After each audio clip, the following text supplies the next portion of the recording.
Muy buenos días, muy buenas tardes a todos y bienvenidos a nuestro tercer y último webinar de esta serie que hemos organizado en relación con las alianzas financieras en camino hacia el cero neto en emisiones. Quiero agradecer en primer término a quienes han colaborado con nosotros como organizadores del Sustainable Academy de Ecobusiness Fund, UNP5, Banco Interamericano de Desarrollo, PRI, FinRes, y por supuesto nuestro agradecimiento también a todos los colaboradores y media partners que han hecho esto posible. En los webinars anteriores hemos conversado acerca del Net Zero Banking Alliance, es decir, la alianza de los bancos, y en el segundo hablamos sobre el tema de los inversores, sus estrategias frente al cambio climático. En el día de hoy vamos a estar conversando acerca de las compañías de seguro y en ese entorno, digamos, cómo están enfrentando esta lucha contra el cambio climático y cómo están adhiriendo a las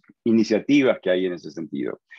Antes de comenzar con nuestras palabras y el programa que tenemos previsto para hoy, quisiera simplemente recordarles que ustedes como participantes han inhabilitado el acceso a los micrófonos y al chat, pero sí pueden comunicarse, interactuar con nosotros y realmente nos apreciaríamos mucho que así lo hagan a través del botón de preguntas y respuestas o Q&A según el tipo de configuración que tengan.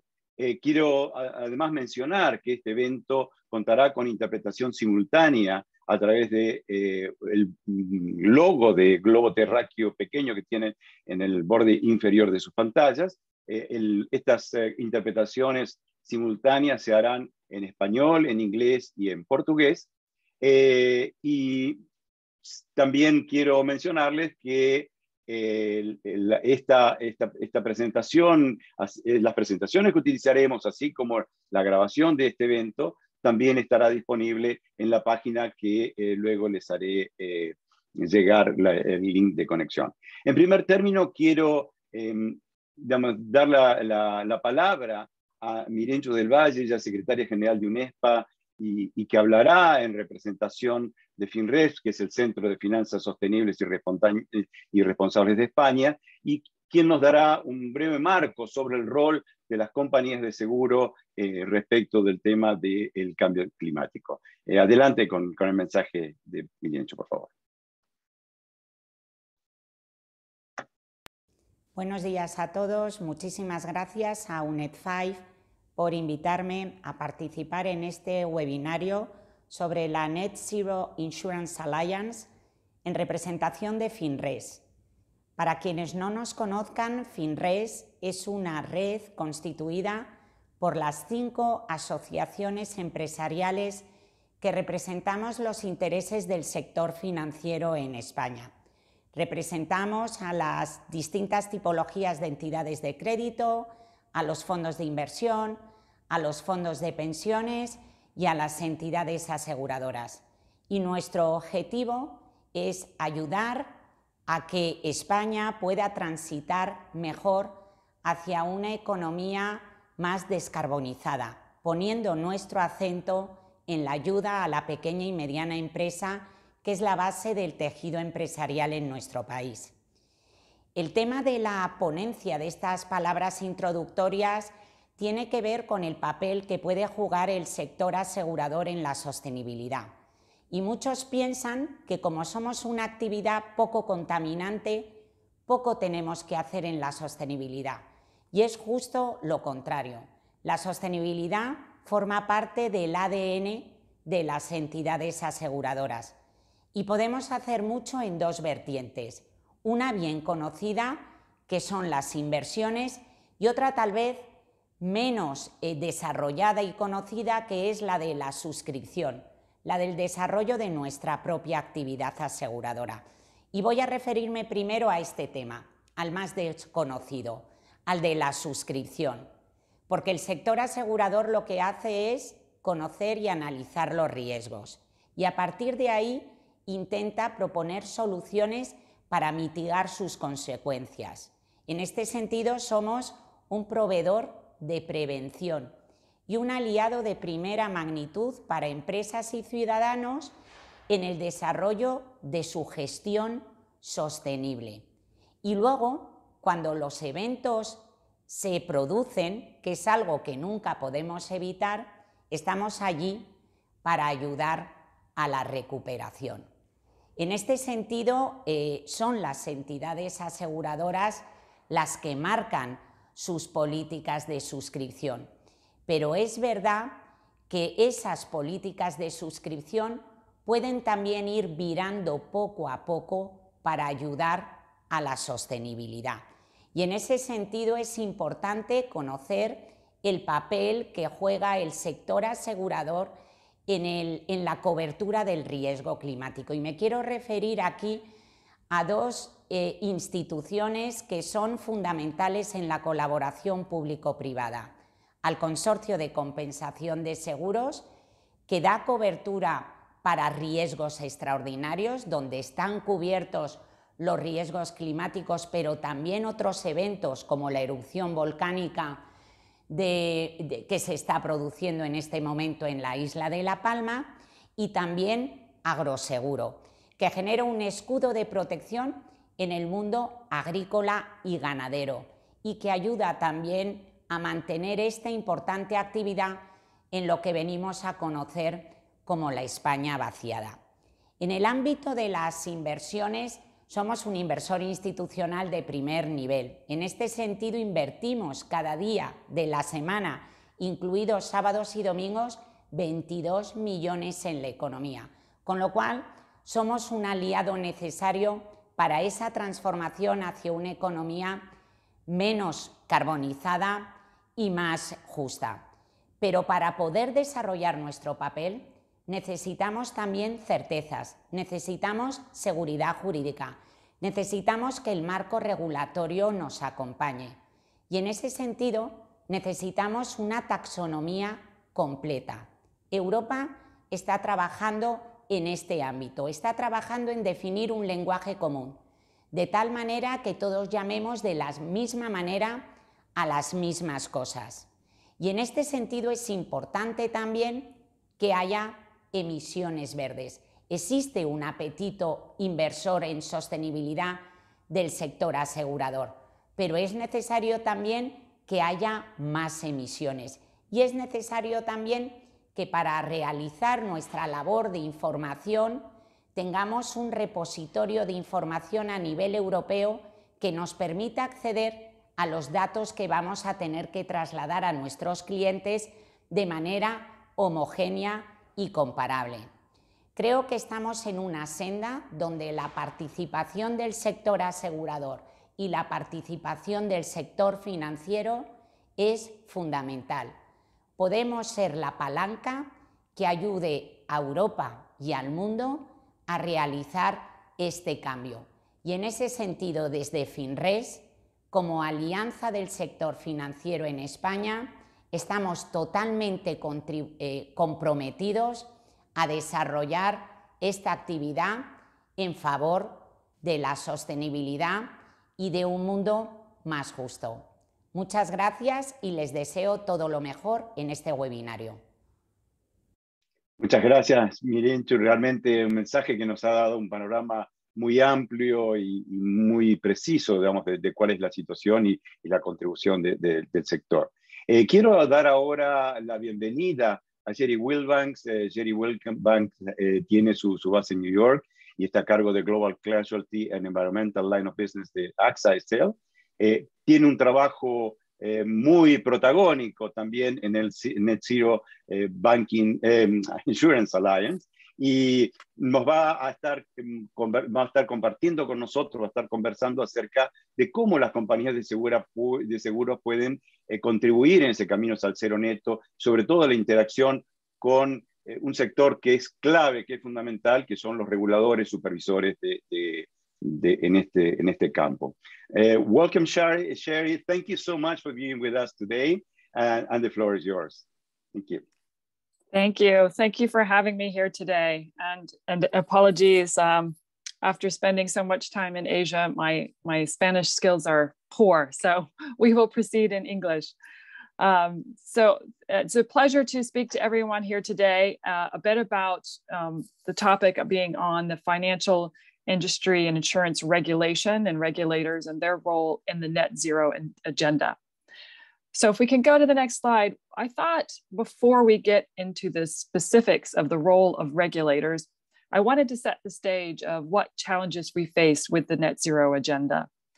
The last few decades have shown that the nature of governments, differing leaders with differing agendas, changing priorities with the pandemic or civil unrest at home, has meant the actions of state governments has not been at the pace and scale needed. Additionally, given the large role the private sector, and especially private finance sector plays, these real economy actors need to step up with their own ambition and actions. And this action of the real economy, however, has led to some issues of greenwashing. And even for those very knowledgeable on sustainability topics, it can be difficult to really detect what is accurate and what is not. So this topic of greenwashing has come up quite a lot in the last few years. And lastly, the entire ecosystem that supports the net zero agenda must be improved. More ambitious, clear, actionable, and accountable if we are have success. So I think everyone is aware that COP26 just ended in Glasgow. And if we take a bit of time for reflection on what has been the outcome of that and what has been the outcomes of the last 15 plus years, these are some of the challenges that have come forward. Moving on to the next slide, please. I always like to take time to do a quick introduction to the net zero initiatives and the topic of net zero. I don't ever like to assume that everyone is familiar with what net zero is. So we're going to do that very quickly. Next slide. So starting first with the Paris Agreement. So the Paris Agreement, adopted in 2015, was the first of its kind, with close to 190 parties signing. The target to limit global warming to well below 2, preferably to 1.5 degrees C, was set. This was an important milestone, but why is this specific temperature requirement so important? Anything above this is considered by climate scientists to result in an unlivable world, and results above 1.5 C are still considered quite catastrophic. So by setting this very clear limit, these very clear target, this was very important as part of the work. The agreement also specified that emissions need to reach their peak soon, as in now, and the next 10 years. This is because of the long life of many of the greenhouse gas emissions and recognizing that developing countries will need more time to transition. And the second half of the century should be spent on getting a balance between greenhouse gas emissions and removals that is sustainable to allow Earth's atmosphere and temperature to be stable and sustainable long-term. And that is a very big challenge. So if we take those two distinct aspects, what is considered to be important now in the next 10 years, and that is really reducing those peak emissions, that is a big achievement as well. That is a big task. And in the second half of the century, to really get that balance between the emissions and removals, that's also a big task. So it's important that we sort of separate the two and we get to work on the greenhouse gas reductions now. Moving on to the next slide. So out of the Paris Agreement, there was this recognition that state actors alone were not going to be able to achieve what is necessary. So while the Paris Agreement is for state actors, the nations, the Race to Zero campaign was started to mobilize the efforts of actors in the economy and around to form this net zero ecosystem. Race to Zero brings together many facets of the real economy and has a net zero by 2050 target. Accredited members have high ambition, net zero goals with credible plans to achieve this. This work now covers nearly 25% of global CO2 emissions. And as you can see from the list on the right, there are a number of real economy actors covered, including the financial institutions. We go to the next slide, please. So the financial institutions, this was a recognized important player in the net zero economy. And Mark Carney convened the Glasgow Financial Alliance for Net Zero this year. So you can see all the different net zero alliances listed there. The net zero alliances are still credited under Race to Zero that I just discussed. So the high ambition and the credible actions are still there. Added as well is a commitment to reporting and transparent accounting. The methods used to count carbon emissions should be clear, and this carbon accounting is not an easy task. And Butch might talk a little bit more about this when he discusses the Net Zero Insurance Alliance later. So underneath this GFANZ, the Glasgow Financial Alliance for Net Zero, we have several different financial industry net zero alliances, the Net Zero Asset Owners Alliance and the Banking Alliance, which I believe you learned more about already, the Net Zero Asset Managers Initiative, and joining us recently this year, the Net Zero Financial Service Providers Alliance and the Net Zero Investment Consultants Initiative. Next slide, please. So I won't go into a lot of detail about the Net Zero Insurance Alliance because Butch Bacani will be doing so next. But I just wanted to share here that this was the insurance-related alliance that was convened this year in July. And you can see a list of the 8 founding members there, along with 6 of our most recent joiners to the alliance. Next slide, please. So I know that it can be a bit confusing to talk about having the Paris Agreement, to having Race to Zero, GFANZ. And so this picture is a nice graphic to sort of put all of that together, and you can see where everything fits. In the middle there is GFANZ, the specific financial services related net zero initiatives. You can see their connection to Race to Zero on the left next to them. And as part of that accreditation and being as part of the net zero alliances, you can see what needs to happen in order to be accredited, to be part of those. And you've got an expert peer review group off to the left of that. So the intention is for all of this to work together. It definitely is not meant to be confusing.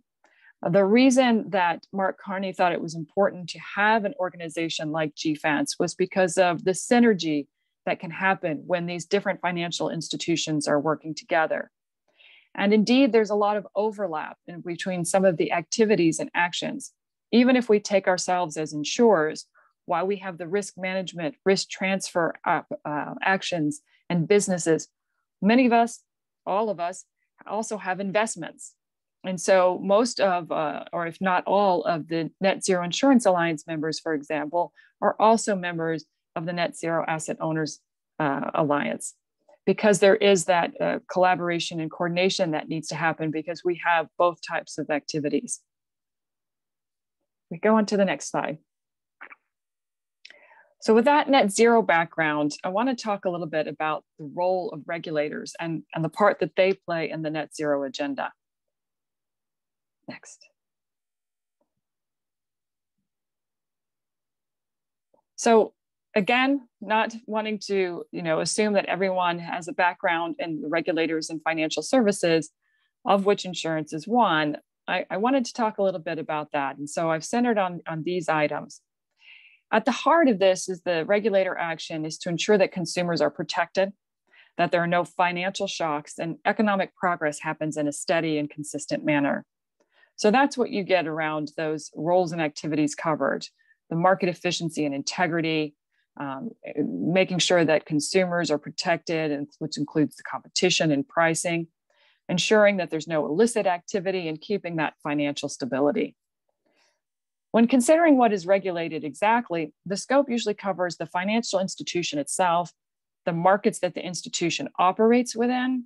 These might be things like the stock exchange market, or even the the insurance markets, and the products and services the institution provides, so those specific items.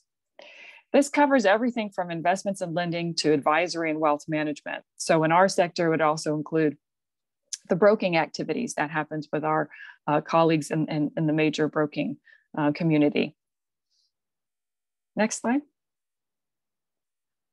So this is a very busy slide with a lot of information on here, and it could have been much busier, but I kept it somewhat concise with just a few. Regulators and supervisors in financial services do vary from country to country, and there are some international organizations that act in an advisory manner to these regulators. These advisory organizations typically consist of representatives from the country and regional regulators and supervisors. So you can see some of those listed there at the top. And those are just, a few examples out there, but probably the main ones. I've not covered the important regulators of South America here because I'm sure you are all well aware of who those institutions are. Instead, I've shown some of the more prominent institutions out of Europe and the United States. These are often, followed and highlighted because sometimes the actions from these groups have an impact in other parts of the world. We might see that other places in the world will follow suit with something that is done in one of these regions. So that's why they're often listed and considered. Other advisory associations who work to keep a stable financial services sector are shown at the bottom. These again have a wide membership, and many of them are international, and their role is to also provide advisory services and information to the regulators and supervisors. You may notice that this list is not all insurance related. Indeed, insurers play an important role, both as the provider of risk transfer and, as I mentioned, as an investor. In fact, many of the insurers here are playing a role in different parts of the financial services, and so involved with several of these. The last one on this list is the Insurance Development Forum, which is an interesting one for insurer sustainability efforts, bringing together these subjects. If our UN colleagues have not shared more with you about IDF yet, I'm sure they will be soon. Next slide, please. So what role do regulators then play in net zero? We know a bit about now what net zero is, what we need to accomplish, what the objectives are. And we know a bit about what regulators are here to do, the financial stability, looking out for the consumer. And so how do we put those two together? What does that role look like? I've got just a couple of sort of the current actions and some potential actions that are listed here. The first one relates to the drafting or requiring and promoting and auditing of standards. This is a recognition of the climate change impacts and the impact on financial stability for insurers. And that's your Solvency II type of rules in many jurisdictions. There's a concern about any sort of activities out there in the economy that might cause a shock to the financial system, especially after the events that happened with the subprime mortgage lending many years ago. And so there's a special attention now given to the impact of climate. And so there's a lot of efforts now to ensure that climate is a particular risk that is detailed in many ways. And that includes for us as insurers. So there's a recognition of the role of climate on the financial stability of insurers. And I'll talk a bit more about that in a moment. So that's one of them. And then there's the reporting and disclosure requirements making them specific and consistent. An example here being whether or not to include or not include in that the own greenhouse gas contributions of a company. This is usually centered around scopes 1 and 2. And just for clarity, scope 1 emissions relate to the emissions of your own operation. So those you admit yourself. Scope 2 are your upstream supply chain related emissions. So the emissions related to getting goods or services to your operation. And so that's one important role that regulators can play in requiring. So they can draft the legislation, they can make the requirements, they can do the auditing, they can set the standards around this kind of disclosure. A second one that I've listed there is around peer collaborations on sustainability matters through associations and alliances. And this is important for those of us working in any of these net zero alliances because we are working alongside our colleagues at other companies. And so we need to be able to do that. This comes against some competition considerations. And if we look at the competition landscape out there, there's no consistency, just like there's no consistency in how insurance is regulated. And so we look for getting some clarity on that, whether or not there's formal or informal guidance that can be given. In some locations, it's only informal guidance. You will never get anything specific out of the competition authorities. And others, it's much more formal. And in consideration of the broader economic concerns associated with climate change and how these sustainability efforts play a role. So I'm giving a few examples there on the right related to the two different concepts on the left. The first one is in the US, the Securities and Exchange Commission is currently going through a public disclosure process and seeking feedback relating to requiring disclosures and public filings related to climate. The idea behind it and what I've quoted there is to facilitating the disclosure of consistent, comparable, and reliable information on climate change. And some of you may be familiar with the Task Force on Climate-Related Financial Disclosures, which is one of the options most cited and most often used. You know, why this is important for us as insurers, and not only relates to disclosure requirements for our own operations, but it means that the companies we're insuring from a commercial property and casualty standpoint, they will also be disclosing. And so we will be able to get clear and credible and consistent information across our clients that we're insuring. On the second topic around sustainability efforts and competition, I note that the UK Competition and Markets Authority just recently did a request for consultation for competition considerations in relation to sustainability efforts. And they sought information from those out, not just in financial services, in every different industry, to provide feedback to them on what could be changed or what could be done differently within the competition authority to promote sustainability efforts, to make sure that peers could work alongside each other on these matters and do better. So we think both of these are good examples and in the right direction. Go to the next slide, please. Thanks. So the impact of climate change on insurers, if I just kind of sum this up or it's kind of two questions there, I've put it. So what's the impact of climate change on insurers versus how insurers can impact climate change? And I'm sort of setting the stage for Butch's discussion next. I mean, there's a recognition that there is an impact of climate change on insurers from a short-term profitability standpoint, which could lead to long-term insolvency potentially, whether this is weather-related impacts from droughts and floods, or even rising life and health claims due to the extreme weather events, pollution, food instability, and others. There's also some climate litigation happening in some markets with the accusations of climate liability or lack of climate action, which can also have an impact on insurer profitability and long-term solvency, because these were not necessarily accounted for in some insurance policies before. So there's definitely an impact of climate change on insurers. And we also talk about what insurers can do or the impact insurers have on climate change. We look at the role of insurers as potentially being an enabler to greenhouse gas emitters through the risk transfer options available to them. We understand as well that happens through the reinsurance markets, so there's in both places. But I also wanted to highlight the other role or the other impact that insurers can have on climate, and that's providing the sustainable claim solutions, supporting a green transition, and providing those client risk management services so that we can help our clients manage risk. So I like to give these two different views. It's not only the impact of climate on insurers, it's also what is the insurer impact can have on climate. So the initial insurance industry support for these considerations on what we can do on climate-related matters was provided by the Principles for Sustainable Insurance, the PSI, and is now supported by the Net Zero Insurance Alliance. So with that, I think we should hand it over to the next speaker. Thank you.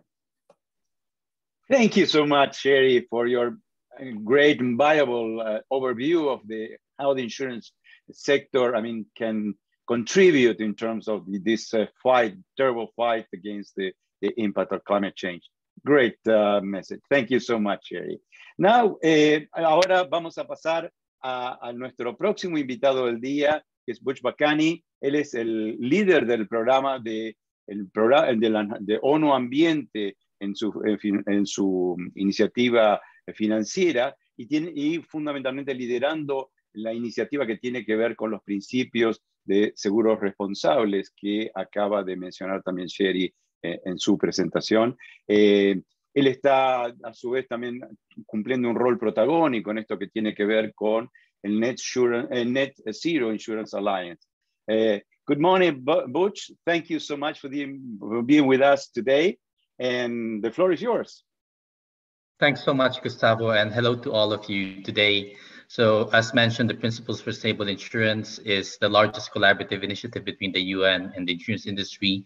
We represent around 200 members around the world, including insurance companies representing about 30% of world premium volume, and 15 trillion in assets. And we also host the Net Zero Insurance Alliance, which I'm going to be speaking about specifically right now. So let me share my screen.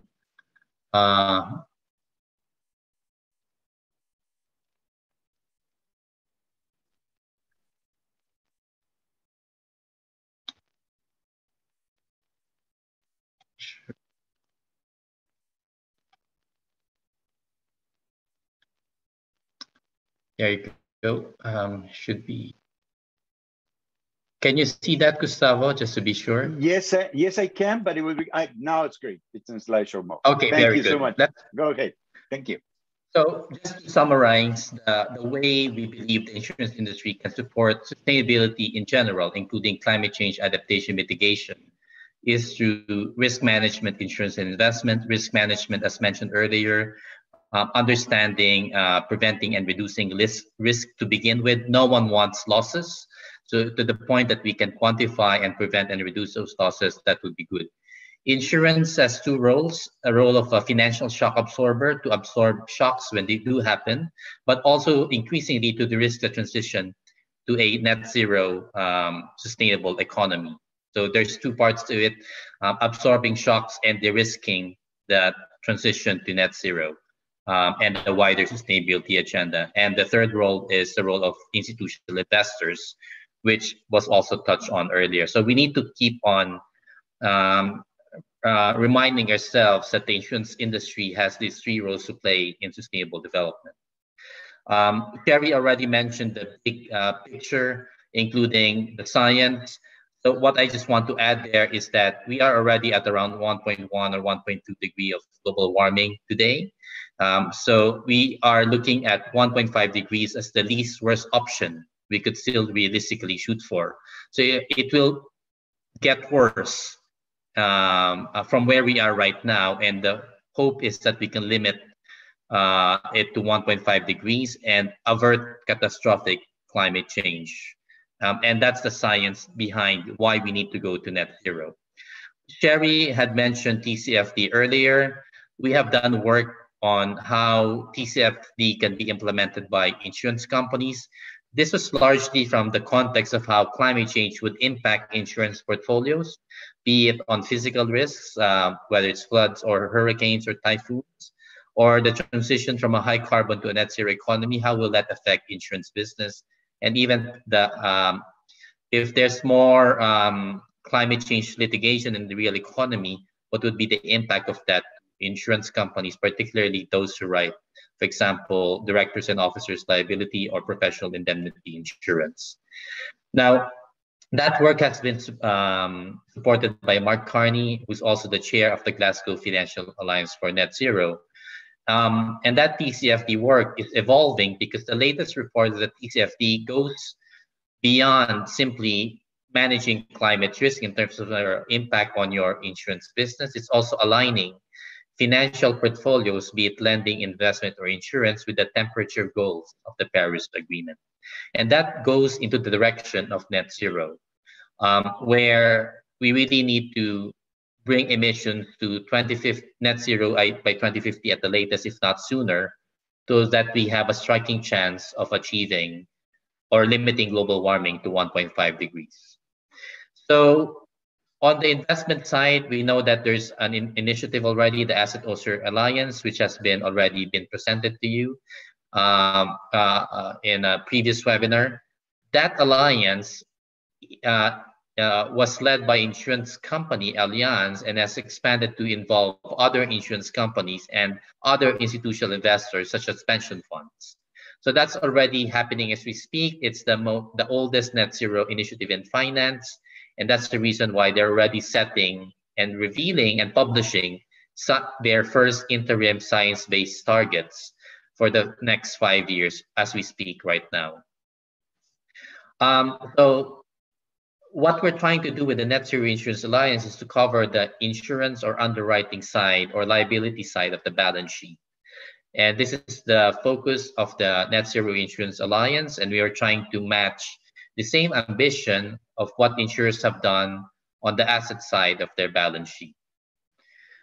So this was launched at the G20 Climate Summit in Venice with those global insurers and reinsurers as founding members, and the chair is AXA. This is why it was important to hear from Sherry, not only as the AXA as the chair, but also to have insights into what insurance regulators and supervisors and the wider regulatory community, what would be their role in this transition as far as net insurance is concerned. So if you look at the commitments under the Net Zero Insurance Alliance, it's focused on the insurance and reinsurance underwriting portfolios of insurance companies.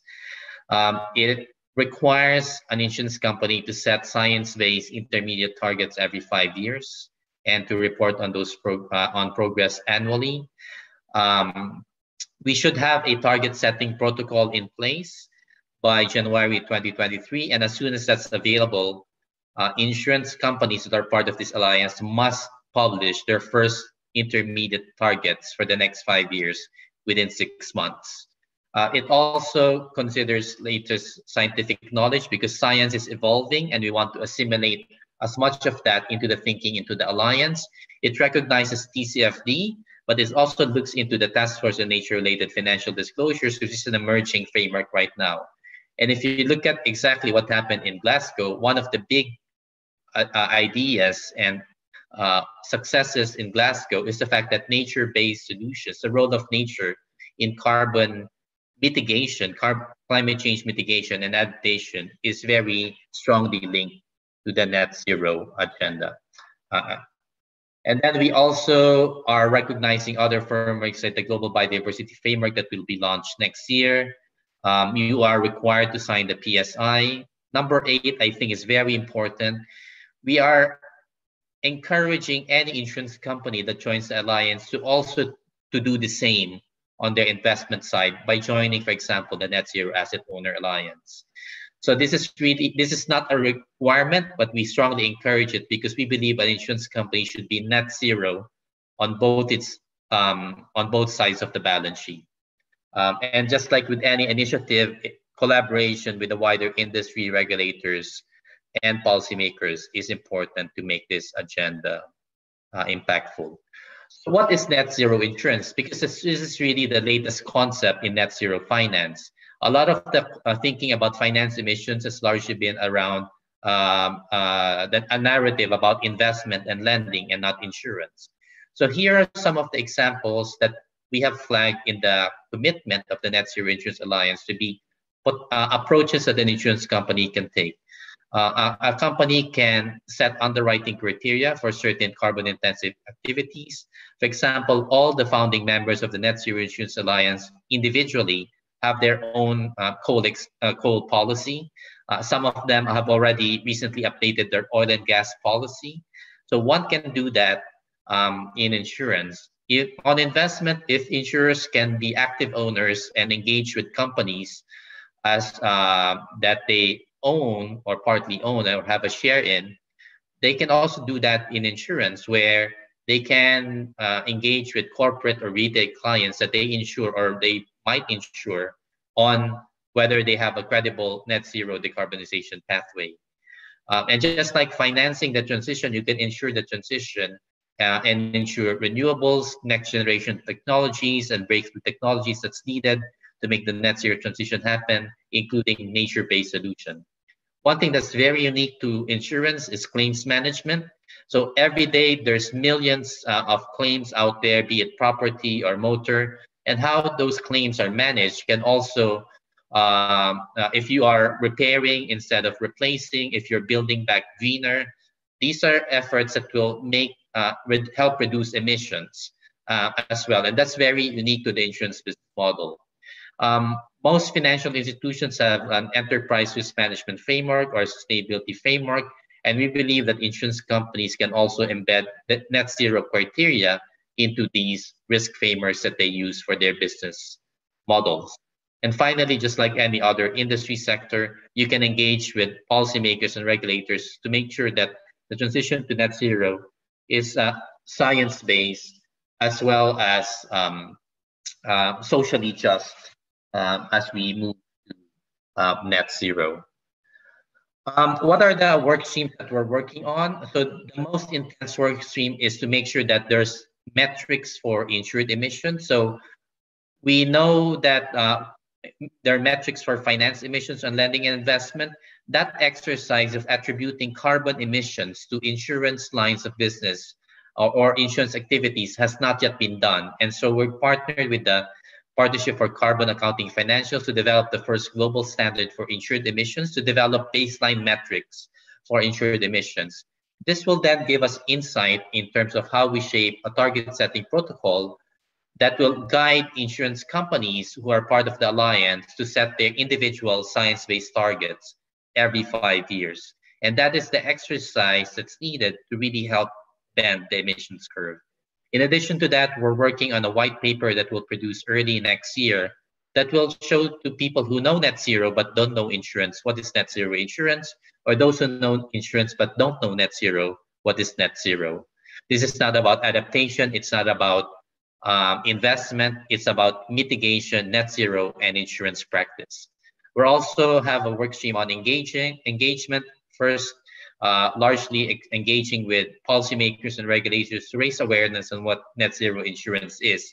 And later on, once we have metrics and targets, have a more sophisticated discussion on technical details like insured emissions or metrics that are needed to really bend the emissions curve. A lot of the discussion on net zero insurance is focused on non-life insurance or property and casualty insurance. There's not a lot of thinking yet on how life and health insurers, over and above as their role as institutional investors, on what they can do as insurers of life and health business to help the transition to net zero. So we have a work stream for that. Sherry mentioned that we need to comply with competition law within this alliance. So that is something that we are making sure that we're very prudent about as we implement the alliance, that we are complying with competition law, which is evolving as we speak right now with respect to sustainability issues. Others are communications, etc. One thing I would flag is that we also have flagged the idea that we may need to become fast learners in ensuring next generation and breakthrough technologies and nature-based solutions that are needed to make the net zero transition happen and accelerate that thinking. And also think about what will happen to legacy industries like fossil fuels, and what would be the risk implications of that to insurance companies, insurance business. And lastly, we're also looking into the idea of what will happen to all the disclosure and reporting on net zero insurance. How will this align with TCFD, with the International Sustainability Standards Board, and the Task Force on Nature-Related Financial Disclosures? This is something that we're thinking of that we can pursue later on. I did mention this partnership already on the insured emission standard that will become available in around September, August, around August next year. Sherry already mentioned some of the new members. We've already gone past Europe and moved to Asia and Africa. We hope to engage companies in Latin America also in the near future. One of the latest organizations that joined is the Lloyd of London, which is an insurance marketplace, and they have also become part of the Net Zero Insurance Alliance. Sherry mentioned that we had to pass the UN Race to Zero criteria campaign to be a credible and accountable and transparent alliance. And this is the reason why the UN's high-level climate action champion for COP26, Nigel Topping, has already described the alliance to be the gold standard for commitments by insurance companies on net zero insurance. This goes into the wider GFANS community, which Sherry will describe.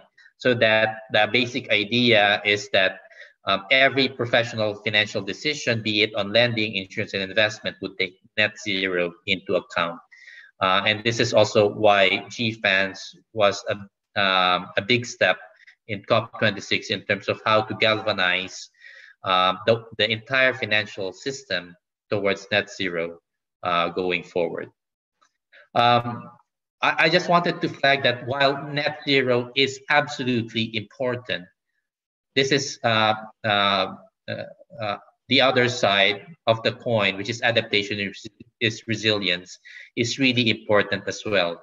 We need to address the root cause of climate change, which is emissions, but we know that we will feel the impacts of climate change and things will become worse because we're just hoping to limit it to 1.5 degrees. We're already at 1.1 or 1.2 degrees right now.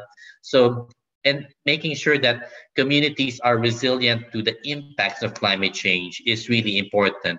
Otherwise, these communities will also backslide on their net zero commitments, and we won't achieve a resilient net zero economy if communities around the world are not resilient to the impacts of climate change. And this is the reason why we're working with ministries of finance in developing countries, as well as state level in California, on how can the insurance industry really support climate change resilience in the most vulnerable communities around the world as we transition the economy to net zero.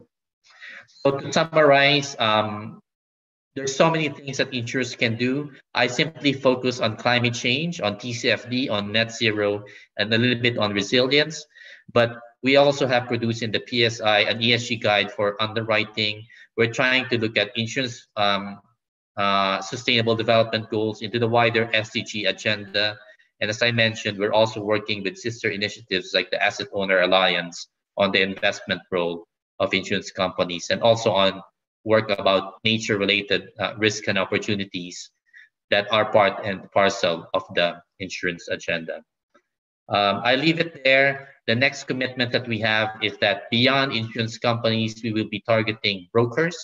They are part of the alliance. There will not be a separate net zero brokers alliance, just like on investment, where you have a separate asset management initiative. We want them to be part of this initiative. In addition, we also want insurance associations, whether they're national or regional associations, to be part of this alliance and to join the net zero insurance agenda.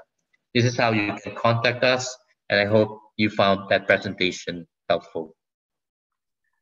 Thank you very much, Butch. Indeed, very helpful and really provide us a very good overview of this initiative, what it means. And I have a question that comes from the audience, and it's related to a difficult, I think, subject, which has to do with indicators and metrics that the insurance business would be using to follow and try to keep pace in terms of the insured emissions in their portfolios. And the second part of the question, I'll give it to you right away, is in terms of evaluating social and environmental aspects in connection with the small economies or small type of business, not the so big, large in companies, insurance companies. So the first part is about metrics and indicators that the insurance companies would be applying in their strategy towards the net zero. Right, metrics, we don't have them yet, and that's what we're doing with the Partnership for Carbon Accounting Financials. We're looking at different methods out there. You know, there's absolute emissions, there's carbon intensity metrics, there's implied temperature rise. There's so many things out there. That exercise has not really been done yet in the context of attribution to insurance lines of business. So we need to have that work sorted. So that working group will come up with a draft early next year that will go to a targeted consultation with the wider insurance industry and then the public consultation. And only then will it become a global standard, because we don't want insurance company ABC to have one set of metrics and insurance company 1, 2, 3 to have a separate set of metrics. We want every insurance company in the world to have the same metrics on net zero insurance so that everyone would be judged on apple-to-apple comparison. But we are exploring the full bandwidth of options right now. However, no one has thought of that until the Net Zero Insurance Alliance came into being. That's why we are fast-tracking that work right now. But rest assured that that will be produced by next year already. And then the metrics is one thing. The targets for insurance companies is another thing. We also need to work on that. And we're already exploring that already, that work, for example, with Science-Based Targets initiative on what can be done, what is a fit-for-purpose target setting protocol for the Net Zero Insurance Alliance. So that's the only thing I can tell you is that there's a lot of work underway to get that sorted, but it will come next year. Now, on the second question about the social dimension, I think social for insurance has two aspects. One is the downside risk, and one would be upside opportunities. For me, if you look at social, we produce until last year, there was no ESG guide for insurance. ESG guidance there has largely been on investment for insurance companies. So if you look at that ESG guide, there's a guidance there about child labor, human rights violations, human trafficking, etc. That's one agenda on the downside risk management. You do not want to have insurance transactions that violate human rights. The upside opportunity is how can you close the protection gap. This is why we believe the insurance industry has a key role to play in a socially just transition, because developing countries in particular are subject to more vulnerable to the impacts of climate change. So how do we make sure that as we address the net zero agenda, that these vulnerable communities can actually become resilient to the impacts of climate change and be able to have a quality of life that's worth living? Otherwise, it will be all for naught if they will be simply swept away with the slightest typhoon or the immediate or floods there. And this is why small island developing states in particular were very vocal at COP26, and rightly so, because they're front and center as far as impacts of climate change. So there has to be a socially just transition that's part of this net zero transition. And that's why we believe insurers can play a role in that agenda, both particularly in helping communities become resilient to the impacts of climate change. And that value cannot be simply overshadowed or sideswiped by the net zero agenda. It is absolutely essential. It cannot be the forgotten action, a component of climate action. Thank you so much, really, and congratulations for all the work you're doing in this path to a more sustainable economy, and particularly on the side of the insurance segment. Thank you so much for being with us today, and good work. De nada. Gracias. Bueno, nuestro próximo invitado es Tobias Meyer. Él es Key Account Manager de Swiss Re. Trabaja en una vinculación directa con los bancos multilaterales de desarrollo, en múltiples actividades que tienen que ver con desarrollo y la ejecución de las estrategias de negocios con estas entidades, y por supuesto muy involucrado en lo que es el cambio climático y en negocios que sean mucho más sostenibles. Él está basado en Washington, D.C., no estoy equivocado, y con él vamos a conversar acerca de cómo Swiss Re está trabajando, asegurando el cambio climático y los riesgos ASG en lo que se refiere al negocio de no vida. Tobias, thank you very much for being with us today, and the floor is yours. Thank you, Gustavo, and thank you to the Inter-American Development Bank for inviting me to this important panel. I'm going to ask Gustavo or your colleagues to pull up my slides while I start talking. You can skip immediately to the second one, slide 2. So what I've been asked to talk about is of those 3 areas which are generally identified where insurers have a key role to play to address these risks, which is 1, through our investments on the asset management side, 2, obviously on the operational side, minimizing our own operational footprint, and 3, on the side of the risks that we take on our balance sheet through our underwriting activities. I'm going to focus on the last one. And I'll try to do so by showing you a couple of charts, essentially, that are produced by Swiss Re, and that some of them relate to Swiss Re, but in a broader sense, really relate to all the companies that are active in this sector, and many of them who are represented on today's panel, on today's webinar. So one of the things you need to, maybe I should clarify, in our sector, we talk about NatCat, and that stands for natural catastrophes. It's a term that you'll hear over and over again. You might hear out of my mouth today. So let's clarify that. It means all the natural risks, including those that are believed to be impacted by climate change in their frequency and severity, but also obviously a peril like earthquake, which really there is no direct relation to the to climate change. So I'll try to make that distinction as we look at these numbers. And my interest really, or my objective, is to give you a sense of the order of magnitude, if you will, that these risks represent in comparison to others, and also to give you a sense of where we stand in that spectrum of opinions that I observe, and perhaps you've heard of it also, where on the one hand, on the pessimistic side, you sometimes hear the argument that insurers and reinsurers will completely lose appetite for this type of risks as they become more frequent and more severe, and that the market will essentially disappear. And on the other side, there's sometimes this very optimistic, perhaps overly optimistic a viewpoint that we can essentially insure ourselves out of this mess, right? And so you'll find that my reality, or that what I'm going to try to argue for, is that we're very much somewhere in between those, but that there are opportunities and challenges that come with that out there, if you will, in addressing this problem for our sector.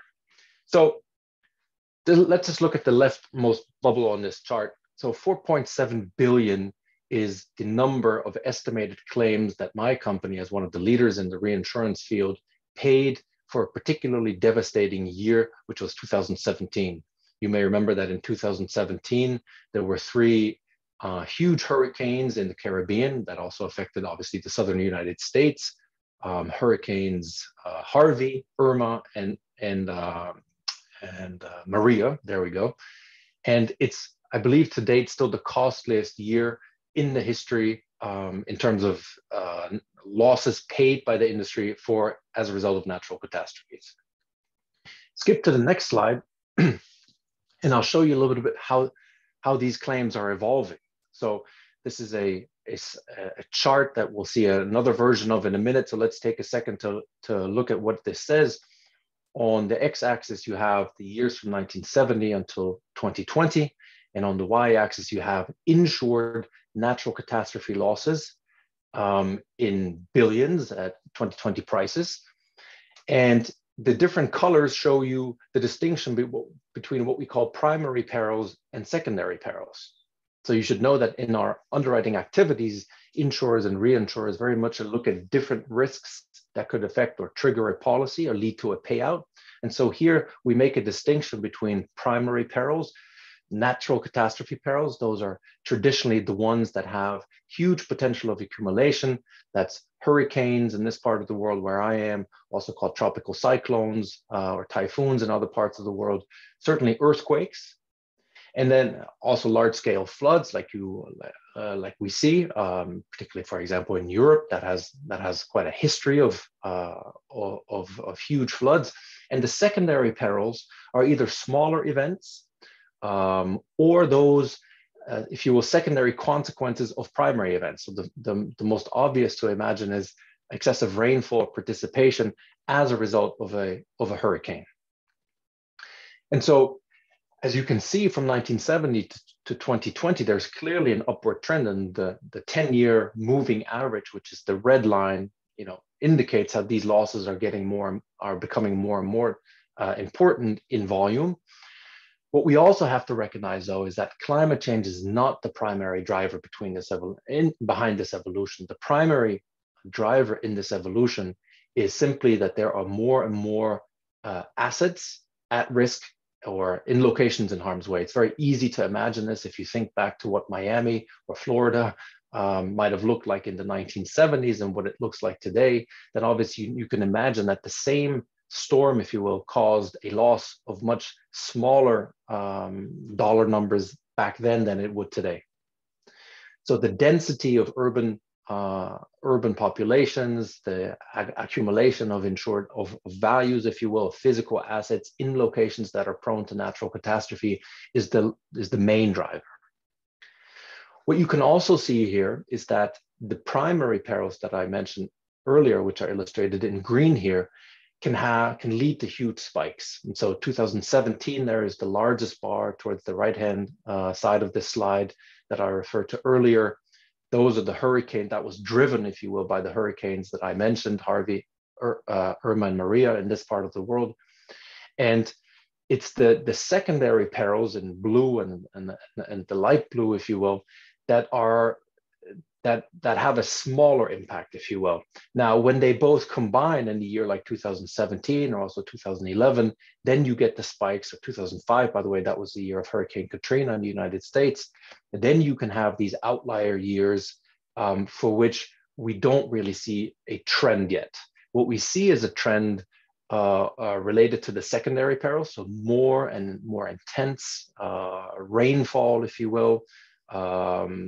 Wildfire is another peril that is associated here with this category, and those are difficult for insurers to model. So we tend to be cautious. The insurance industry has a lot of learning to do how to quantify these perils and how we can become comfortable in underwriting them on a sustainable basis. Now, before you could jump to the conclusion that this might suggest that the insurance industry is about to underwrite itself out of business, we need to skip to the next slide, and there we go. And I'll point out something that is crucial to understand.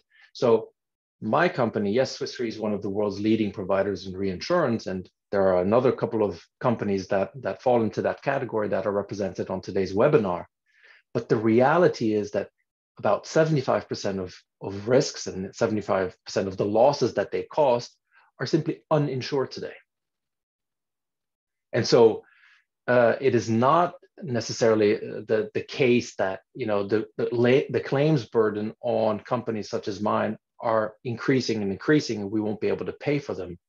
What is the reality is that more and more of those losses that are being caused by risks that fall into the natural catastrophe category, or that are even directly associated with climate change, are simply going uninsured, and the burden of that is not carried by our industry, but by those who absorb them.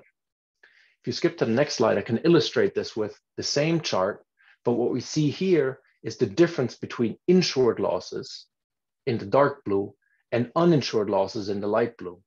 And each one of these categories from 1970 to 2020 has the 10-year moving average in gray for the uninsured losses, and in I believe it's black for the insured losses.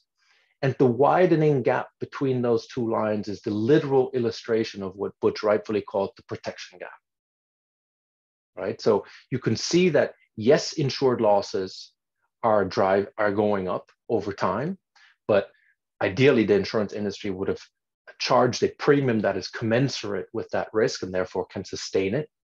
But the uninsured losses are outpacing that development. And so what this means is that if there are uninsured losses, it means that individuals who sustain property damage, businesses that are damaged, that even sustain business interruption as a result of these risks, and certainly also public sector actors, national governments, subnational governments, who implicitly carry this risk when people cannot, who need to come to the assistance of their affected population. They are the ones who carry the burden of this evolution. And frankly, it's you and I as taxpayers, right, who are ultimately affected.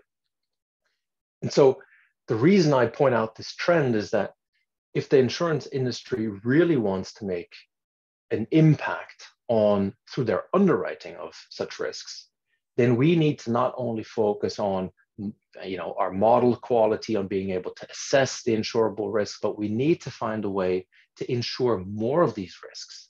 And that involves speaking with actors that are not traditional insurance and reinsurance clients. And this is why I, for example, work for a team that is a global team at Swiss Re that is entirely dedicated to working with the public sector.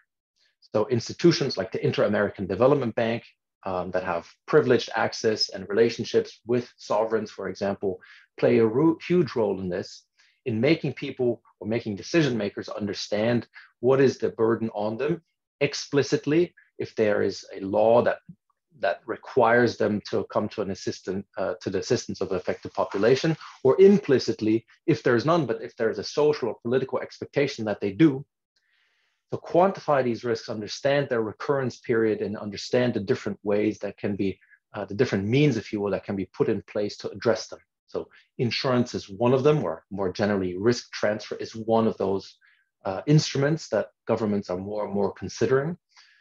But there are obviously alternatives and complementary ways to do so. So through reserves and emergency funds and contingent credit lines and so forth, that help these countries bounce back quicker, if you will, create that financial resilience that you need in order to respond to these events that are indeed becoming more frequent and severe over time.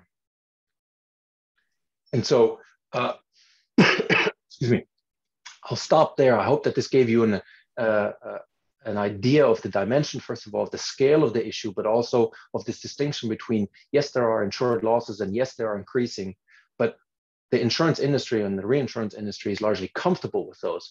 What makes us really uncomfortable is the reality that if things don't change and if we don't find ways to insure more, if you will, and to allow people, individuals, governments to access and transfer their risks to the market, then we are in danger of becoming less and less significant as these trends increase. With that, Gustavo, I pass it over. Yeah, thank you very much, Tobias. And indeed, I mean, you raise very important topics like number one, it's, I mean, so astonishing the share of losses that are not insured. I mean, that's really, and as you say, we are paying in a different way. I mean, through us as taxpayers, as members of the society. And the other thing is that clearly, I mean, what has happened in the past, which was normally used as input for the risk modeling and what is coming in terms of probably is not a good indicator, a good predictor of what might happen in terms of future natural catastrophes, because as we all know, they are increasing in the number of events that we're seeing. Although, thankfully, I mean, in the past year, it was not so heavy. I mean, we already have COVID, but combined, it would be just even more difficult, more complicated. And the other thing is more frequent and more severe in terms of what are you doing? I mean, you know, you're working together with some multilateral banks, but in order to prevent, in order to let's say, increase the or reduce the vulnerability or increase the resilience of in terms of the market. And you mentioned one thing which is very important, which is the relationship with local governance, with policymakers, regulators. But how are you working in, number one, in terms of predicting, how are you adjusting your risk modeling to take care of these natural events, number one. And number two, do you think that it's sufficient what is being done in terms of improving the level of resilience, particularly in our regions, we are more sensitive to the natural catastrophes?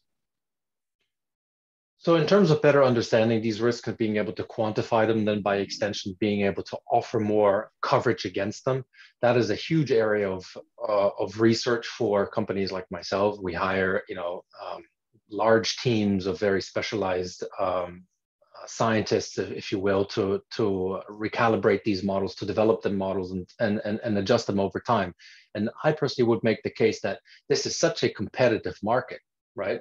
That there is no one single players, and there are a multitude of models and views of risk ultimately that compete. And so I see this as a market that is very competitive, thriving, if you will, and that challenges each other. And so it's an ongoing, it's a very live marketplace that I don't think is really threatened by this risk. Their larger risk, again, as I tried to illustrate, is really the one where we only take a portion of the losses on our balance sheet to begin with, because people don't have access to insurance at the individual level. Communities, are not experienced with transferring risks. Certainly, sovereign governments, the ones who have done this, and many of them are in the Caribbean and Latin America, do it for the first time, and it's a big step for them. They go through a procurement process. They have to understand, how the market will react. They have to budget for premiums. It requires sign-off. So these are lengthy processes that don't happen overnight. But with each one of these innovative insurance solutions that we see and that we can support, or that the market can support, it's a signal, particularly also when there are payouts and people understand, this works, and this is an additional, if you will, tool in my toolbox that I can use. And so the reference that I made to multilateral development banks, and today we're convened by the Inter-American one, is that they are instrumental in making decision makers more comfortable with the alternative that risk transfer provides, right? So transferring risk to insurance, reinsurance, or the capital markets in this way is something that people are unfamiliar with. They have relied tremendously on, some countries have relied, perhaps over-relied on donor assistance in the past, in the aftermath of such catastrophes. They are increasingly, we are witnessing increasing sophistication. Take the government of Jamaica, which took the last step in this journey in this calendar year, actually. They have progressed from having a clear view of the risk that hurricane represents to them in terms of the financial impact that it has, in terms of the frequency with which it must be expected, to putting in place different complementary interest tools, if you will, starting with dedicating a portion of their annual budget to an emergency fund. They have access to contingent loan funding, by the way, from the Inter-American Development Bank. And they have also made the use of the regional sovereign insurance pool that is called the Caribbean Catastrophe Risk Insurance Facility. And then this year, they added a second layer of insurance by transferring a portion of their risk to the capital markets, again, with the support of a multilateral development bank. So this is, I think, the evolution. And I would predict that, as people observe this increasing sophistication, the use of these alternative instruments, they will become more interested in and more willing also to take that step to implement them. Thank you so much for being with us today, Tobias. I think your messages were eye-opener in the sense of the magnitude of what we're talking about in terms of impact. So thank you very much. And once again, good work and congratulations for what you're doing. Ahora tenemos una pregunta aquí. Bueno, nuestro próximo invitado es Roberto Hernández, director comercial de Commercial Insurance en Zurich, Brasil.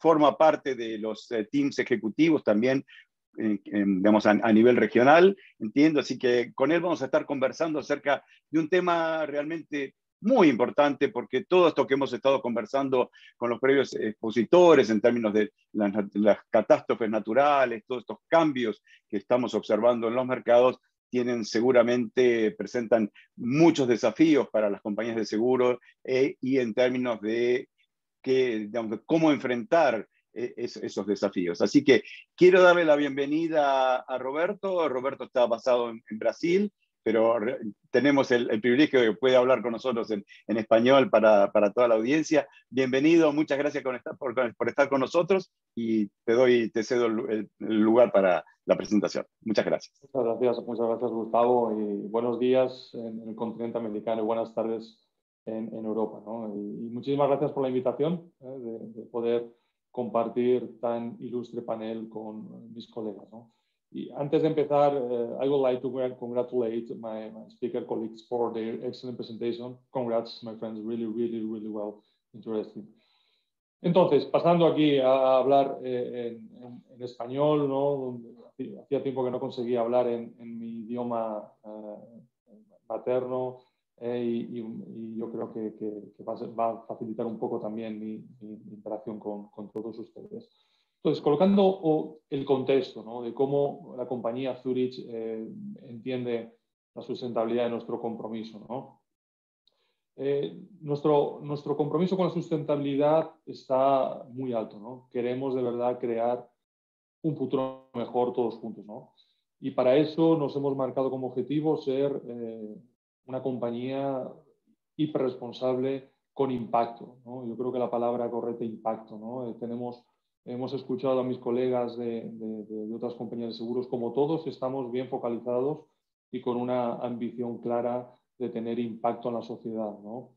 Y ese impacto en la sociedad lo que va a conseguir es traer valor, ¿no? Traer valor para nuestros clientes, para nuestros parceros de distribución, nuestros socios de distribución, ya sean corredores, grandes brokers o negocios de parcerías, ¿no? Y poder traer también valor para nuestros empleados que están trabajando en las compañías, para nuestros stakeholders y al final para esas comunidades en las que trabajamos, en las que convivimos y en las que debemos de trasladar algo de lo que de nuestro día a día, ¿no? Para que ellos tengan un futuro mejor, ¿no? Si pasamos a la siguiente diapositiva,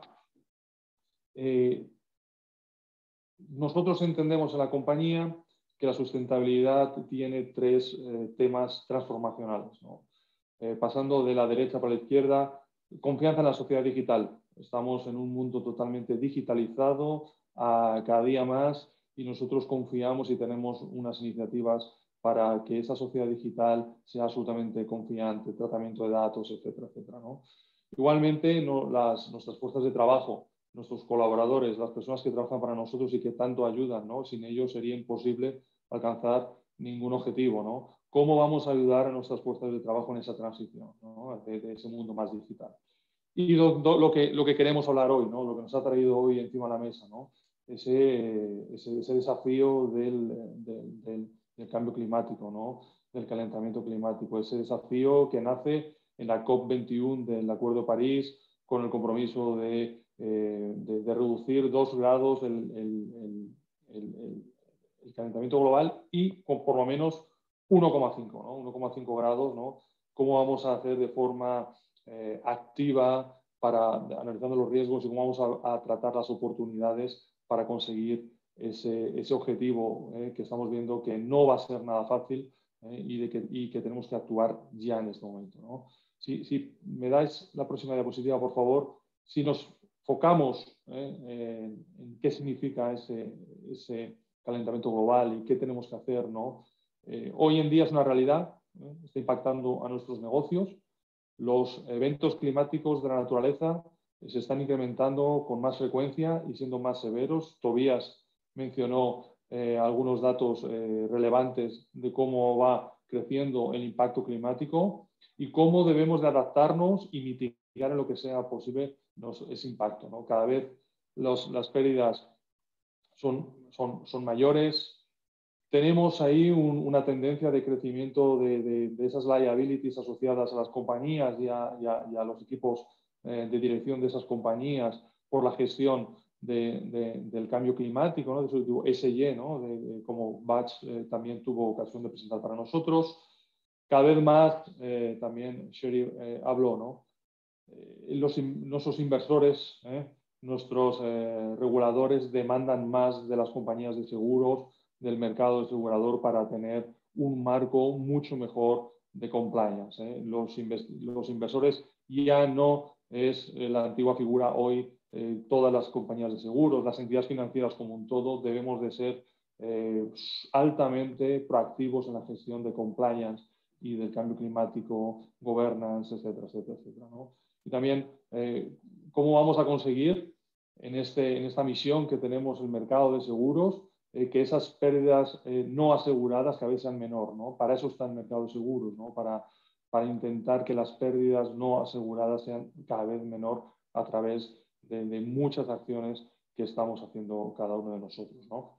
Por favor, le damos a la siguiente diapositiva, entrando ya a los desafíos de las compañías de seguro que estamos enfrentando en el cambio climático, ¿no?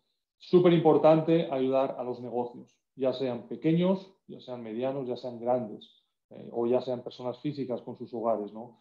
¿Cómo vamos a ayudar? ¿Cómo vamos a establecer medidas de mitigación? ¿Cómo vamos a adaptarnos nuestras políticas de suscripción para los riesgos de hoy y los riesgos de mañana, ¿no? Y aquí, súper importante mencionar, ¿no? Los desafíos que tenemos hoy están ligados intrínsecamente al core business de las compañías aseguradoras, al mainstream, la suscripción y la gestión de riesgos, ¿no? ¿Cómo vamos a ayudar a la transición? Volveré más adelante en esa palabra que es súper importante para la compañía Zurich, la transición. ¿Cómo vamos a entender esas restricciones que el mercado puede ir imponiendo a algunas actividades, ¿no? Esto no funciona cortando los riesgos, ¿no? La suscripción de aquellas compañías que pueden ser más poluentas. Muy al contrario, cómo las compañías de seguros pueden ayudar en esa transición. Volveré, como estoy comentando más adelante, ¿no? La información, el data quality, súper importante. Batch mencionó como uno de los work stream es la padronización de datos, ¿no? Hoy en día tenemos un volumen de datos disociados, destructurados, datos sociales, datos medioambientales. ¿Cómo vamos a utilizar todos esos datos para reflejar correctamente nuestras exposiciones al cambio climático? Los datos, los modelos que tenemos hoy de suscripción puede que no sean los modelos de futuro que tengamos que utilizar, ¿no? ¿Cómo vamos a adelantarnos, ¿no? ¿Por qué? Porque todo esto va a generar en una alocación de capital, ¿no? Y tenemos que alocar el capital lo más preciso posible para que nuestra política de suscripción sea lo más preciso posible. El coste de reaseguro, cómo es importante tener la información muy padronizada y con una calidad de datos excelente para poder tener un reasegurador como SUSD o cualquier otro, como Tobias mencionó, que nos pueda dar ese apoyo tan importante para el mercado de seguros, ¿no? También es muy importante entender las diferentes estrategias de nuestros clientes. Si son estrategias técnicas, basadas en algunas metodologías más modernas, súper avanzadas, o son tecnologías de estrategias de control de cambio climático basados en hechos naturales, ¿no? Digamos que puede ser reforestación, por ejemplo, ¿no? Colgando un ejemplo, ¿no? O cómo podemos instruir medidas para que las inundaciones sean menos gravosas que están siendo hasta ahora en algunas partes del mundo, etcétera, etcétera, ¿no? Súper importante para Zurich, ¿no? No estamos en un momento de compensar CO2, es un momento de reducir. Solamente compensando todos los indicadores de tendencia nos hacen ver que no vamos a llegar al objetivo que nos marcamos en París. Tenemos que reducir, no es compensar, es reducir. Ahí es absolutamente urgencia, ¿no? Y comenzando desde cero, desde cosas bien simples, ¿no? Desde nuestras operaciones, ¿no? ¿Cómo vamos a viajar? ¿Vamos a viajar lo mismo que viajábamos prepandemia? ¿O vamos a estructurar un nuevo modelo de comunicarnos? Seguramente lo segundo, ¿no? No vamos a viajar tanto, vamos a tener un nuevo modelo de relación. Nuestras flotas, ¿no? Que menos que construir o contratar flotas eléctricas a partir de ahora en las renovaciones de las flotas. Y ya no quiero entrar en la reducción de papel, plástico y demás, que todas las compañías del mundo estamos haciendo un esfuerzo muy considerable, ¿no? Aquí quiero hacer mención a lo que Batch mencionó, ¿no? Es súper importante tener una metodología común para nuestro mercado. Igual que el mercado de pricing del carbón, también hay una iniciativa súper relevante para construir de forma global, metodológicamente alineada, unos mercados donde podamos valorar a las compañías, a los mercados en general, del mismo modo, ¿no? Súper importante aquellos work stream del Net Zero Alliance que Batch comentó, ¿no? Y por último, cuánto importante es trabajar de perto con las instituciones, con los gobiernos, etcétera, etcétera, ¿no? Aquí en Latinoamérica, ¿no? Tenemos un desafío, una urgencia mayor, ¿no? De poder aportar todo ese conocimiento que las compañías aseguradoras tenemos, colocar a disposición de los gobiernos e instituciones públicas y privadas para entender mejor, ¿no? La construcción de nuevas infraestructuras resilientes. Porque una infraestructura puede ser muy sustentable, pero tal vez no es resiliente, ¿no? Tenemos que poner toda esta información en manos de las instituciones públicas y privadas para que esas infraestructuras nuevas que Latinoamérica está desarrollando sean resilientes, que tengan una duración en el tiempo bastante más amplia de lo que hoy estamos valorando, ¿no? Y por último, la siguiente slide, por favor, si me ayudas a colocarlo, es cómo todo esto, en los desafíos, cómo vamos a ayudar a nuestros clientes, ¿no? Y aquí vuelvo a lo que comenté antes, la transición, ¿no?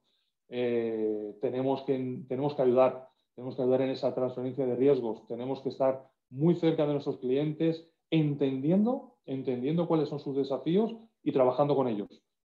Trabajando con ellos, aportando nuestra visión de ingenieros de riesgo, nuestra visión de suscripción de tantos años, valorando un montón de datos, etcétera. ¿Cómo vamos a ayudar en esta transición para que en esa transferencia de riesgos el cliente, estos clientes que hoy en día pueden estar volviendo más a la atmósfera, pues puedan tener un futuro un poco mejor y tal vez más rápido, con la ayuda del mercado asegurador, tal vez podamos reducir un poco el plazo hasta llegar a esos objetivos que todas las compañías en esta urgencia absoluta que tenemos, como dijo Ban Ki-moon, ¿no? en París, ¿no? No hay planeta B. No hay plan B porque no hay planeta B. La urgencia que tenemos todos de acelerar todos nuestros compromisos, ¿no? En este entendimiento, como hablé antes, ¿no? Es todo el ecosistema de cualquier actividad empresarial, desde las personas físicas en su casa, pasando por la pequeña empresa, esa empresa de medio mercado o más mediana, hasta la gran corporación, ¿no? Aquellas grandes corporaciones todas tienen gerentes de riesgos, jefes de sustentabilidad, etcétera, están muy bien formados, tienen técnicamente sólidos, ¿no? Pero no tanto aquella pequeña empresa, ¿no? Que está empezando, ¿no? ¿Cómo vamos a ayudarles? ¿Cómo vamos a colocar todo ese conocimiento que el mercado asegurador tiene para ayudar a esa pequeña empresa o esa residencia para que su día a día o su futuro sea más sustentable, ¿no? Y ese compromiso, el compromiso de ser más sustentables junto con ellos, pues vamos a tener un desafío enorme, ¿no? Hoy en día tenemos productos, tenemos servicios que atienden al día a día, pero están apareciendo por ahí nuevas tecnologías donde nosotros, mercado asegurador, vamos a tener que actuar rápido para poder dar respuesta al mercado. Estoy hablando, por ejemplo, hidrógeno, ¿no? que como combustible, energías renovables, ¿no? que con tanto desarrollo en Latinoamérica, por ejemplo, están teniendo en los últimos años y que van a tener, ¿no? Para no depender tanto de otro tipo de energías fósiles, energías más finitas, ¿no? Y aquí tenemos un espacio muy grande, ¿no? Como esos prototipos que van a ser colocados en esas granjas solares o en aquellas plantas de aerogeneradores, vamos a tener que ayudar, ¿no? Es muy, muy importante. O el transporte marítimo, ya se están escuchando noticias de barcos que circulan solos, ¿no? Eso tiene que tener una respuesta del mercado asegurador, ¿no? La aviación con esos combustibles mucho más sostenibles, ¿no? Que están hoy muchas compañías haciendo una inversión muy grande porque son más caros que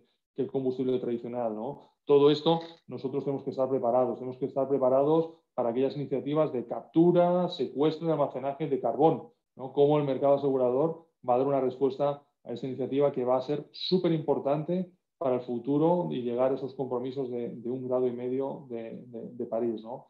Y por último, soluciones, ¿no? Tenemos que colocar las soluciones encima de la mesa, tener un diálogo abierto, transparente y proactivo con la comunidad de brokers, con la comunidad de asegurados, con las instituciones, con los reguladores, ¿no?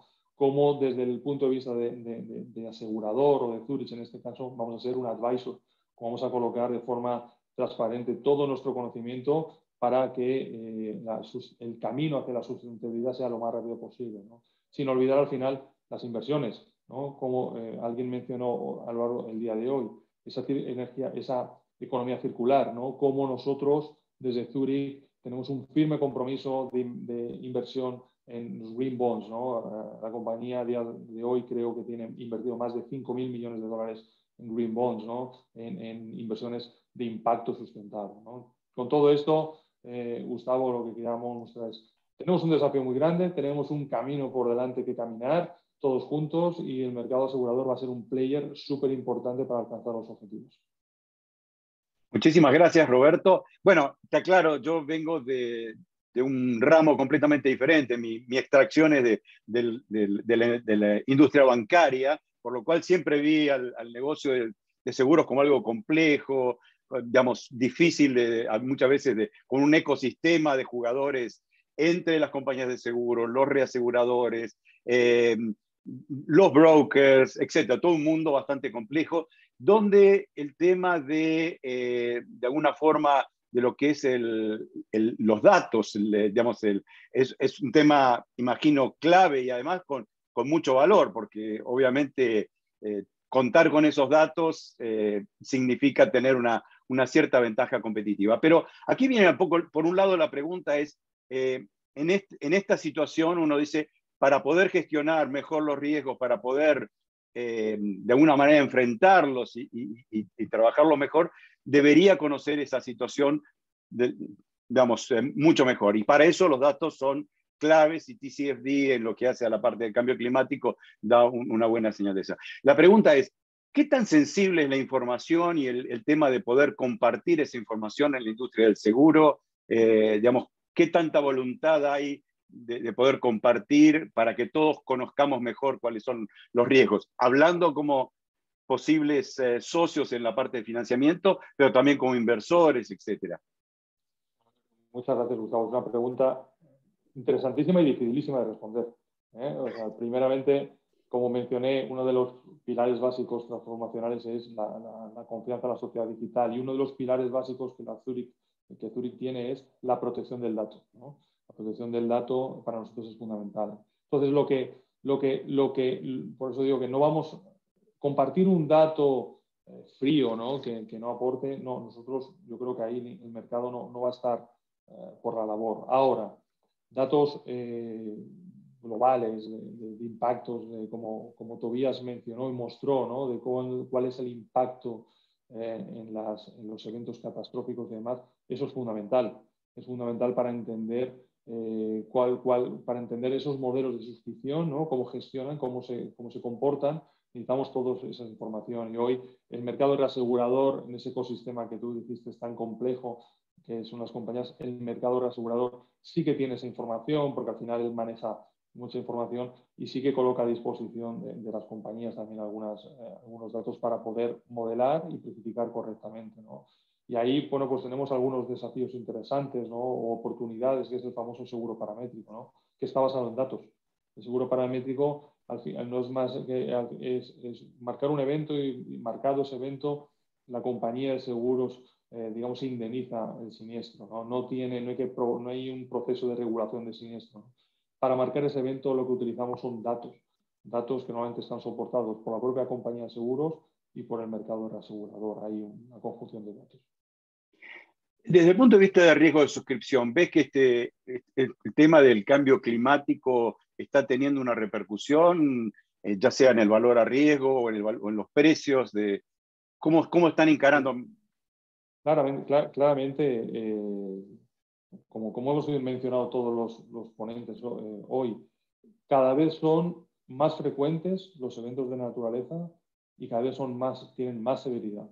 Entonces esto se valora en la precificación de un riesgo. Se valora porque hoy tenemos más información y tenemos una probabilidad, la que sea, de que un evento catastrófico pueda anticiparse X meses, X años respecto de lo que los modelos anteriores preveían. Entonces sí tiene un impacto, igual al contrario, ¿no? Al contrario, si vemos que tenemos hoy una zona donde históricamente pensábamos que era catastrófica y nuestros datos o los datos del mercado establecen que no es tanto, pues el mercado también precifica de ese modo, ¿no? Yo creo que es súper importante. Muy bien. Roberto, muchísimas gracias. El tiempo ha volado. Ha sido muy interesante tus comentarios, tus reflexiones sobre los desafíos. Sin duda es un mundo cambiante y para el negocio del seguro, ya McCartney lo había dicho, digamos, en uno de los sectores más sensibles a todo lo que está ocurriendo y entonces es muy, creo que es clave poder seguir la evolución de todo esto. Y bueno, y simplemente invitar a todo el sector de seguro para que de alguna forma se una a todas estas iniciativas de los principios de seguro responsable, digamos, sostenibles, y el tema de la iniciativa hacia el cero neto. Creo que el trabajo entre todos es el que nos va a llevar a enfrentar el cambio climático de una manera más efectiva. Muchísimas gracias, muchas gracias a toda la audiencia por haber compartido con nosotros esta situación. No sé si Tobías quiere hacer algún último mensaje, alguna reflexión sobre lo que ha visto y algún mensaje para la audiencia. Tobias, do you have a... Oh, sorry. I think the diversity of what has been said today underlines a little bit the complexity of the matter, right? And there are multiple angles to address this. The Net Zero Insurance Alliance kind of has that aspiration to address all the multiple ways in which insurance and reinsurance companies can play a role and can make a contribution. My comments obviously focused on the underwriting side, but I guess the diversity of the contributors today at this panel, I think, underlines also the willingness to try avenues and collaborations that in the past were not so common. Who would have thought that reinsurers and insurers would speak on a panel with the United Nations? So here we are. It's not the first one, and it's thanks to to the efforts of people like Butch that we have these new forums and are discussing solutions that in the past were not seriously considered. Thank you so much, Tobias. Butch, would you like to give us your closing remarks, reflections,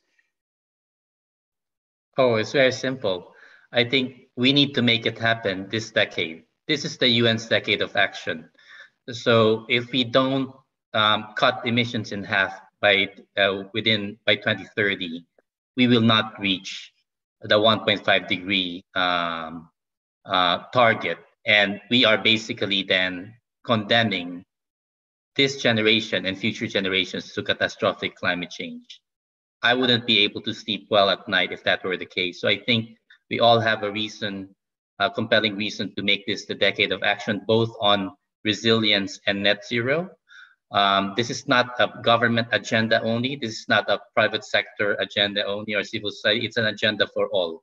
So within our spheres of influence, be it the IDB or the UN or a company like Zurich or Swiss Re or AXA, we all have a role to play. So this is really the time to take our ambition to the right level, because we know exactly what to do.